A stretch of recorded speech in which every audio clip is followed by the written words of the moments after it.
I'm here with Canadian economist Brian Lee Crowley, who opened our Canadian Power Summit this morning. Now, Brian, you seemed, for an economist, I believe, very bullish on the Canadian economy right now, and why is that? Well, look, I think that the Canadian economy is facing some fantastic opportunities that are not available to almost any other industrialized country. I'm thinking about, for example, our natural resources. Everybody talks about oil, but copper and iron and coal and many other things that Canada has in abundance.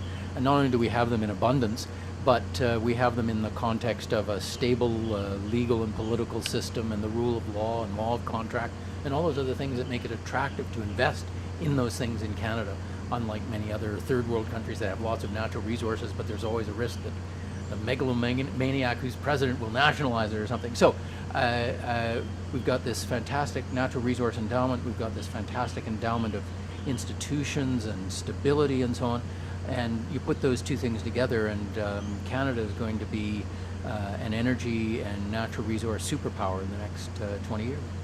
Well, that's great. Now, you're bullish about that. One thing you weren't quite as bullish on is relations between Canada and U.S. on the business side. Why is that? Well, I think it is a great point of vulnerability for Canada. We in Canada export 1/2 of everything we make in the private sector. This is a huge degree of dependence on exports, and 3/4 of those exports go to the United States. So that means that we are incredibly dependent on a single market for our economic prosperity. And what's been happening in the relationship with the United States is that it appears to Canada anyway that we have a government in Washington that is not hostile to Canada, but completely indifferent to its interests, in spite of the fact that we are America's closest friend and ally and its largest trading partner. So, and this manifests itself in things like an unwillingness to make a decision about the Keystone XL pipeline, but also in terms of building a third crossing at Windsor, which is our most important trade corridor into the United States, in spite of the fact that Canada is willing to pay for the entire bridge. It's still being held up by the Americans now wanting us to pay for the customs plaza on the American side and so on. So you put these things together, plus a general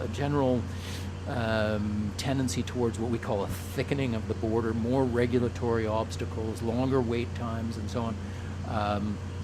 And it just seems to us that in Canada that it would be prudent for us to diversify our export markets and become less dependent on the United States, because we no longer have confidence that America takes Canada's interests to heart.